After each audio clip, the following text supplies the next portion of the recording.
यहाँ पर हर्षवर्धन जी, जिस तरह से यहाँ पर तुषार बात कर रहे हैं कि भाई सिर्फ +-2-3% जिधर भी स्विंग हो गया वहां बड़ा अंतर हो सकता है इन 53 सीटों की। अगर हम बात करें, ये खेल बिगाड़ भी सकती हैं और बना भी सकती हैं। हाई वोटर टर्नआउट इन 53 सीटों की भी अगर बात करें तो यहाँ पर जो वोटर टर्नआउट है पिछली बार की तुलना में एक अच्छा खासा गेन है।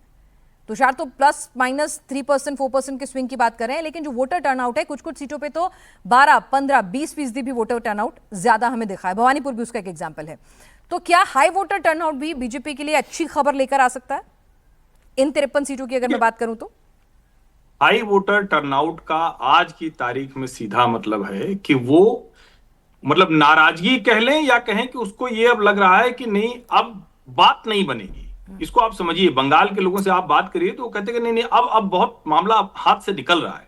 ये जो 10 से 12% हाई वोटर टर्नआउट है, ये किसी भी स्थिति में सत्ता के साथ वाला नहीं। और इसको आप यूं भी समझिए कि कम से कम 3 से 5% मतदाता जो फर्जी वाला वोट पड़ता था, और मैं बार बार ये कह रहा हूं, बंगाल के संदर्भ में देश को ये सुनना चाहिए बार बार, 3 से 5% वो कर दीजिए तो 10 से 12 नहीं, उसको आप 15 से 18% समझिए। और 15 से 18% एक्स्ट्रा वोट जिन सीटों पर पड़ रहा है, उसका सीधा सा मतलब होगा कि वो दूसरी तरफ जा रही, यानी अभी के संदर्भ में बात करें तो तृणमूल से भाजपा की तरफ जा रही। इसमें एक चीज, एक आंकड़ा शायद और हम जोड़ पाए, या वो होता अगर तुषार के पास है, सज्जन जी के पास है तो वो बताएं। 16 से 21 में इन सीटों पर जितनी बढ़त हुई है और हाई वोटर टर्नआउट जितना, अगर उसको मिलाकर देख ले तो शायद ज्यादा और अच्छे से स्थिति समझ में आएगी। यानी 16 से 21 में बीजेपी कितना बढ़ने में कामयाब रही मत प्रतिशत के तौर पर, भले वो चुनाव हारती रही, लेकिन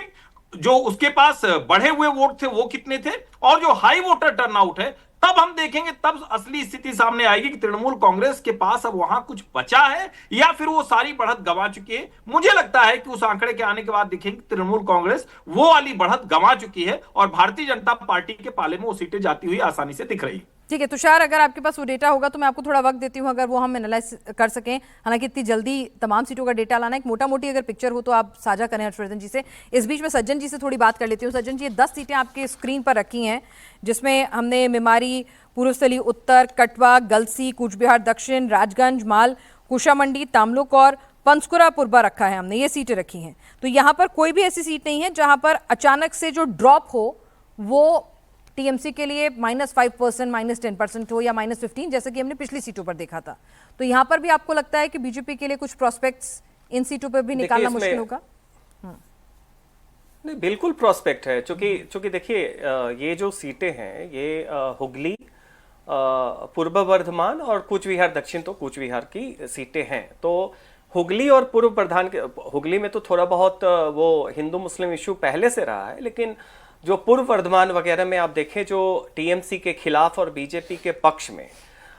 वोटों का जो रुझान है, उसका पहला जो कारण है, बहुत सारे कारण होते हैं रुझान के, हिंदू और मुस्लिम तो हमने देखा कि अंत में वो एक तरीके से दिखने लगा, लेकिन बहुत बार वर्धमान वगैरह में इसका मूल कारण जो है वो आर्थिक कारण है, जो वहां पे एक डिसअपॉइंटमेंट है टीएमसी के साथ, तो वो एंटी टीएमसी सेंटीमेंट था। ये वो जगह है जहां पे बीजेपी की संगठन बहुत कमजोर है, चाहे हुगली हो चाहे आपका पूर्व वर्धमान हो। बावजूद इसके मैं बता रहा हूं कि ग्राउंड पे डेटा के हिसाब से देखें तो ये बहुत सारी कूच बिहार दक्षिण वगैरह फंसी हुई सीटें हों, लेकिन ज्यादातर सीटें जो ऐसी लगती हैं कि जिस तरह का हिंदू और मुस्लिम की रुझान की बात हम कर रहे हैं, चाहे उसमें सारे एसआईआर और जो हर्षवर्धन जी कह रहे थे, बिल्कुल सही बात कर रहे हैं कि वहां पे जो साइंटिफिक रिगिंग सीपीएम के समय से चलती है वो दो तरीके की होती है कि एक तो आपने एक्चुअल वोटर को रोक दिया, दूसरा जो बोगस वोटर है जिसको एसआईआर ने हटा दिया, absent voter, dead voter etcetera, उसको भी आप 1 से 3 के बीच में दोपहर के समय में लोग उसको रूलिंग पार्टी के पक्ष में करते थे।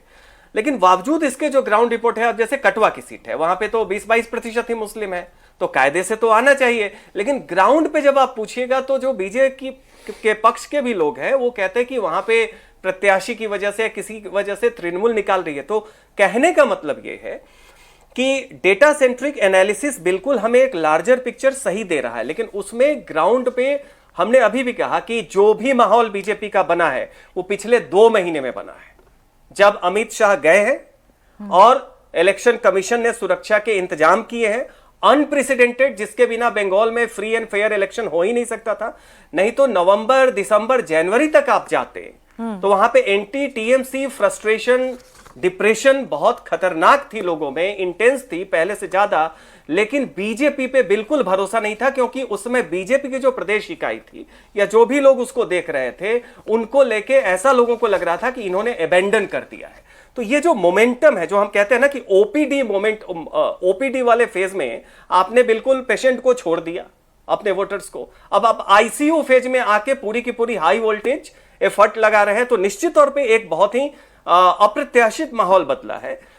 और इसमें यह भी है कि जो एंटी टीएमसी सेंटिमेंट था, जब वो बीजेपी की तरफ जा रहा है, तो यह भी ध्यान में रखें कि ये सारी चीजें आपके सुरक्षा के इंतजाम और लोगों के एंटी इनकम्बेंसी वाली सेंटिमेंट से हो रहा है। अब इसमें सीपीएम के टीएमसी के सांगठनिक और पहले से जो उनका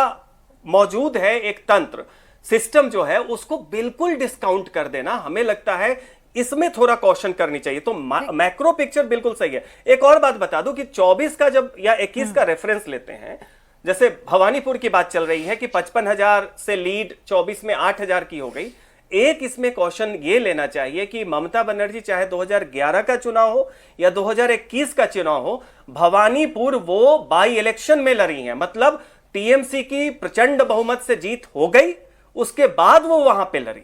तो आपको भी पता है जब जीत हो जाए और फिर आप बाई इलेक्शन करते हैं तो स्वीपिंग मेजॉरिटी से आप जीतते हैं। 2016 में जब वो वहां पे एक्चुअली लड़ी और जीती प्रियरंजन दास मुंशी की पत्नी दीपा दास मुंशी के खिलाफ, तो उनका मार्जिन 24-25 हजार ही था। तो यानी आप तो कुछ इशारा ऐसा कर रहे हैं कि भवानीपुर भी हार सकते हैं सज्जन जी भी है। आप तो फिर वो वाला इशारा कर रहे हैं फिर से कि भवानीपुर भी हार सकती है। नहीं बिल्कुल नहीं, हमने कहा कि ये एक सेकंड, नहीं, हमने कहा कि ये जो दिख रहा है कि बीजेपी टीएमसी की लीड 55 से घट के 8,000 पे रह गई, मेरा उस पे क्वेश्चन ये है कि उसको 55,000 तो ऑलरेडी इन्फ्लेटेड था, क्योंकि वो बाई इलेक्शन का रिजल्ट था। चुनाव के बाद कोई मुख्यमंत्री चुनाव लड़े जिसको वो जीत चुका है प्रदेश में। ठीक है।